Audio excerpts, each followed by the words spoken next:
Sadly, there was another inmate death at 201 Poplar this week. 33-year-old Roquez McDaniel suffered a medical emergency in custody and then later died at the hospital on Monday night. Shelby County court records show he was booked on July 20th on evading arrest and escape charges from a mental health call in Cordova. I want to emphasize it was a mental health call that started all of this. So here's the eerie part. McDaniel was set to appear before a judge on Monday, July 28th, but that court date was continued until Tuesday. But unfortunately, he died before that could happen. He died on that Monday. He had yet to even be arraigned. And now his family and criminal justice reform advocates held a rally in his honor, and also to raise awareness of the jail's delayed intake process and high bond amounts for low-level offenses, leaving people trapped in poor jail conditions. McDaniel is the 6th inmate death at 201 Poplar this year and the 75th since 2016. Sheriff Floyd Bonner has used inmate deaths to support his reason for building a new jail, which is now getting some backlash. Here's a clip of Just City Executive Director Josh Spickler calling out Sheriff Bonner directly, and then McDaniel's family calling for accountability. Take a listen. If it were happening to people who look like my two kids, my 20-year-old and my 15-year-old, two white boys, we wouldn't tolerate it very long at all. When this happens and the sheriff immediately demands a new jail, that is disgusting. Sheriff Bonner has a lot of power. He has one of the largest budgets in Shelby County. He has hundreds of employees. And if he wanted to make one of those employees in charge of making sure that people don't stay in the jail for a week without going to court, like Mr. McDaniels, he could do that. We are here. We are seeing what you people are doing, and it has to stop. It has to stop. You're taking innocent people's lives, and then you want to blame it on doctors and hospitals when it's coming out of the Justice Center. It's not right. All right, so with that, I'm going to open it up to Worth first. So I want to go back to Josh Spickler, him saying that it's disgusting for Sheriff Bonner to use inmate deaths as his supporting argument for a new jail. Is that fair to say? No, not if those deaths are a result of the kind of decrepit and aging infrastructure, and that a new jail will be able to serve the inmates better in terms of health facilities, cleaner living, sanitation. So, no, I think that's a fair point to make from Sheriff Bonner if that's the case. But it needs a little bit more digging into. And one of the things that we do over and over in this community that I do not understand, especially as we talk about a crime problem every day, every week, we continue downtown at 201 Poplar and at the courts to make decisions based on economics instead of justice. We don't have the resources we need in the courts. We don't have the resources we need in the jail in order to properly run that aspect of our criminal justice system. So you've got overcrowding. So you've got too many courts with too big of dockets, and it takes too long for people to work through the system. I agree. There are people in jail that probably don't need to be there. That we need to make sure that they are, back in our community, and that they're not causing any problems, they're not continuing to reoffend, and that they're going to make their court date and have their day in court in their time. We need them not to be taking up space of violent offenders. So these decisions that absolutely, I think, frustrate me the most, and at times when I was on the city council, these are the ones that made me wish I was on the county commission or the state government more than anything, is I wish Sheriff Bonner would stand up and yell in front of the county commission and the state what he needs. And then if he doesn't get it, he then puts the responsibility on those legislative bodies who didn't provide the resources. He needs more people in those jails. We need more people in those courts hearing these cases, and we're not getting them. And I'm not even sure the legislative bodies are even being asked for them. Now, I will say, yes, the jail conditions are poor. And I mean, my next point isn't going to negate that, but I do want to, is it two different things to put money towards a new jail facility or put money towards management that could happen now? Is that a faster process? Or like Spickler said, if he wanted to put somebody who's solely responsible for making sure that the booking or intake process is quick, can he do that? I'll ask you that, Otis. Well, I mean, two things can be true at the same time here.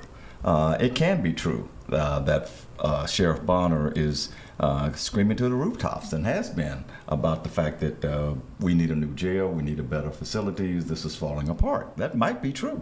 But it's also true that you can't use that as an excuse for everything that's been going on all of these years, especially with the jail deaths. And so Josh Spickler makes a great point there. You can still have some organized some organized efforts to make sure that the jail, even in this condition, is run properly, where people are not dying there. We're talking about scores of people. We have a lot of lawsuits that are out there, and I'll be very honest with you. Next year is an election year. And it's going to be an election issue for anybody who's running for sheriff next year.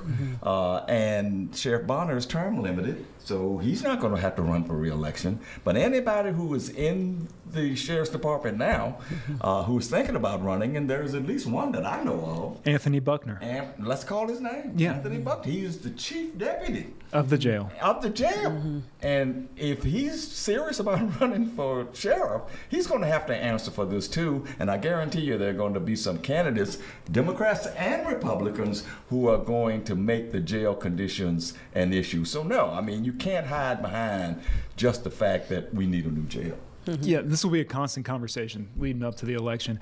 You know, one of the questions I would be asking on that campaign trail is, when people get arrested for drug crimes, we need the jail to be a place where they can dry out and that they can get some help and that they can hopefully break that habit. But there are more drugs in our jail right now than that people tell me than they're on Beale Street on a Friday or Saturday night. And so the opportunity to get clean isn't there. The rehabilitation isn't there. The programming isn't there as well.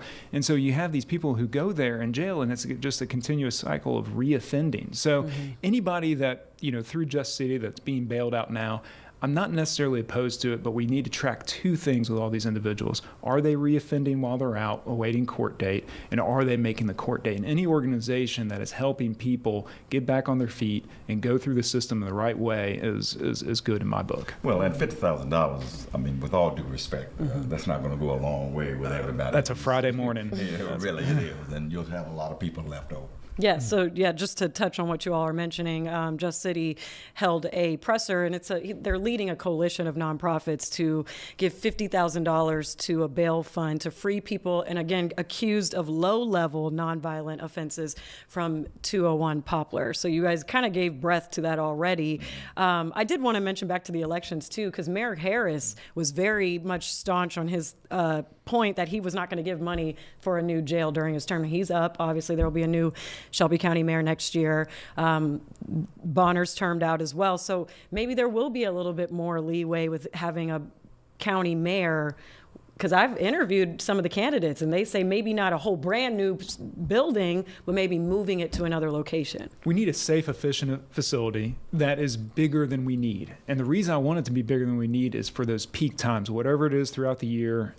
Maybe it be the summer months when we have the largest amount of intake. They need to have that capacity, and then we need to be able to efficiently mothball sections of the jail during other times of the year where it might not be needed. You don't want overcrowding. It's unsafe for the inmates, unsafe for the guards. And on top of that, I mean, right now, we have the reports are that inmates are sleeping on floors, they're sleeping in showers, people can't get to showers. I mean, it's just, again, it's a mess. We're in a mess at Matter, we got a mess at the jail.